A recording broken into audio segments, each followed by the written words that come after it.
Okay, ma'am. Good afternoon, ma'am. Good I'm here afternoon. to conduct an interview, ma'am. I'm Dennis Reynosa again. Okay. I'm a former student of Kami National High School from Laguna State Polytechnic University. Ma'am. Okay, ma'am. I will just ask 5 questions regarding mathematics. Okay, ma'am. First question, what made you choose math as your major? Okay, so I choose math as my major subject because ever since it is my favorite subject and also it is my line of interest, and another reason, maybe it is the great reason why I choose math as my favorite subject, is that I find its application in real life situation. But aside from that now, is there anyone who influenced you, like your parents, relatives, friends? I don't think so that they are influenced me. So that is my personal choice, because as I was saying a while ago, that is my favorite subject. So since I enter schooling, or I enter my elementary grades, I found math as really my favorite subject. So nothing influenced me. Okay. It's my personal choice. Yeah, but ma'am, you have influenced me. Thank you for that. So that is my dream, to influence my students. And you achieved it, ma'am. Thank you. Okay, the next question, ma'am. What are the different strategies that you use in teaching mathematics? Okay, so in teaching mathematics, there are lots of strategies to be used. But the best strategies for me is to know first your students. Know their level of interest or their capacity. Then after knowing their level of interest or their capacity, apply the best strategies that you think suited to their level. There are strategies like cooperative teaching, peer teaching, or teach the bright few student will teach the one who is not so good in mathematics. So teaching bright pupils. Ma'am, have you tried to use games, role playing, dramatization in mathematics, in teaching mathematics? So in my 6 years of teaching mathematics, I usually use game, but not role playing or dramatization. Maybe because I don't see the reason why I have to use role playing. But there are teachers who use role playing as their strategies in teaching mathematics. Maybe it depends upon the topic or the concept of the subject. Okay. So you use games as your motivation? Yes, I always use games. To motivate your students. Did I motivate you when you are my student? Yes, ma'am. I enjoyed the 1A.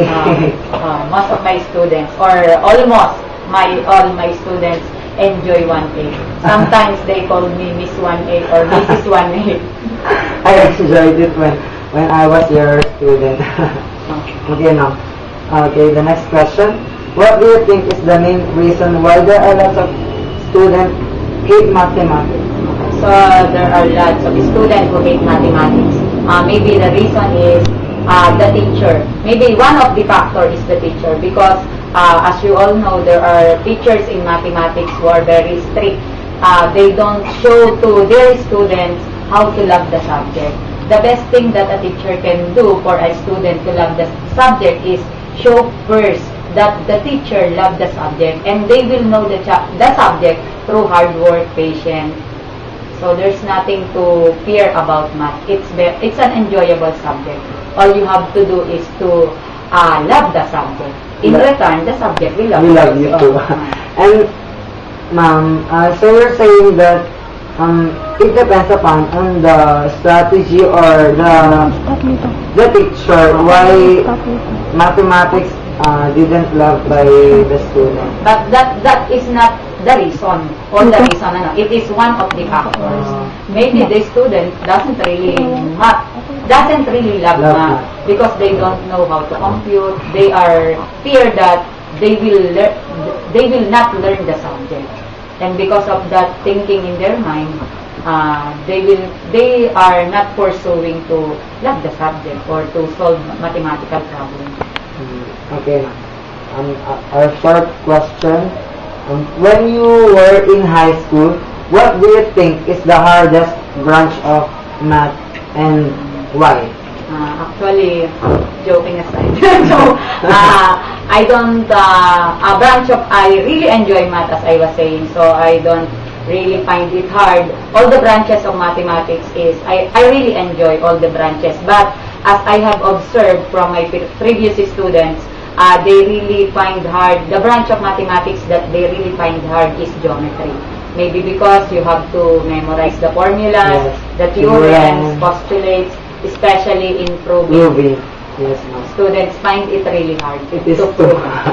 Because in proving, you have to know the every details and you have to apply it. So it's very hard on the part of the student, especially if they don't love math or they don't really like math. So maybe the teacher need to give more knowledge on the students.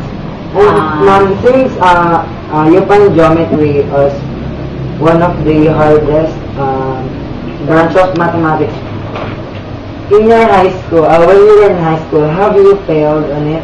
No. I always got great flying colors in mathematics. In mathematics only. Nothing else. So you're always the highest. You got the highest grade on it. Because I gave all my effort to know every single detail in mathematics because I want to master that subject. That's why you chose it as your major. Yes. Okay, ma'am. The last question. For you, what is the most if you have the hardest, what is the most enjoyable branch of it?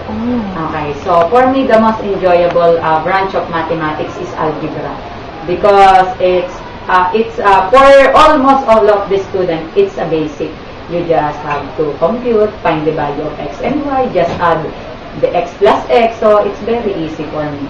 But ma'am, there are lots of students who find it hard because they were confused about the sign.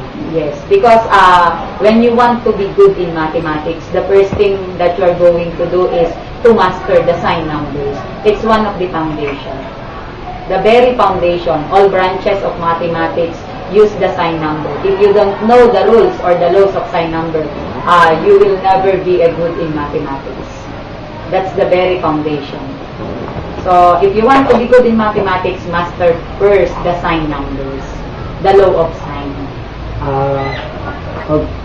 Okay, ma'am. So when that's you become the teacher of mathematics, be sure that your student master the law of sign, and be sure that your student will love the subject by showing, by modeling it that you really love the subject, and by telling them that it is not a hard subject. Yes, ma'am. And I have also a dream like yours that some of my students will